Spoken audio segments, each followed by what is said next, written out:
চৌধুরীও জামালের টার্গেট, সেই হামজার হেডার, হামজার গোল। এশিয়ান কাপ বাছাই সিঙ্গাপুরের বিপক্ষে লড়বে বাংলাদেশ। হামজা, সমিত, ফাহমিদুলরা কি পারবে সিঙ্গাপুরকে বধ করতে? বাংলাদেশ সিঙ্গাপুরের ম্যাচকে ঘিরে সবার আগে নিরাপত্তা ও দর্শক প্রবেশের বিষয়টিকে জোর দিয়েছে বাফুফে। বাংলাদেশের বিপক্ষে হেড টু হেডেও এগিয়ে সিঙ্গাপুর। দুই দলের মাঝে মোট 3টি ম্যাচ অনুষ্ঠিত হয়েছে, যার মধ্যে সিঙ্গাপুর 2 ম্যাচে জয়ী, 1টি ড্র। সবশেষ 2015 সালে বাংলাদেশের বিপক্ষে নেমেছিল সিঙ্গাপুর, সেখানে 2-1 গোলে জয় পেয়েছিল।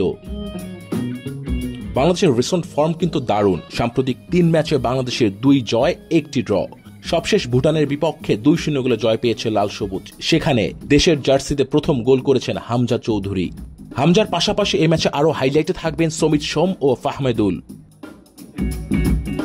সিঙ্গাপুর সবশেষ ম্যাচে মালদ্বীপকে হারিয়েছে। নতুন ফরওয়ার্ড ইয়াসান ফান্দি তো দারুণ ফর্মে রয়েছেন। সাম্প্রতিক একটি প্রীতি ম্যাচে হেড দিয়ে গোল করেছেন।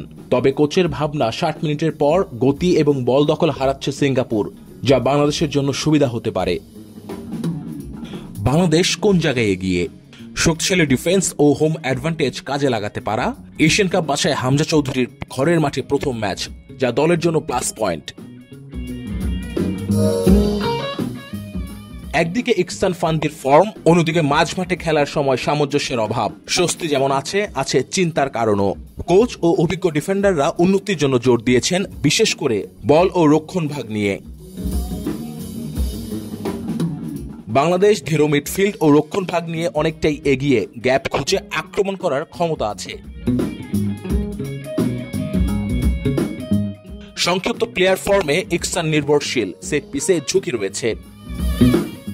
অনেকের মতো এই ম্যাচটি হতে পারে গোলশূন্য ড্র হিসেবে, কারণ তুলনামূলকভাবে উভয় দলের ডিফেন্স শক্তিশালী এবং গোল ছোড়ার সম্ভাবনা কম। সো আমাদের এখনই উচিত মাঠে গিয়ে বাংলাদেশ দলকে উৎসাহ প্রদান করা।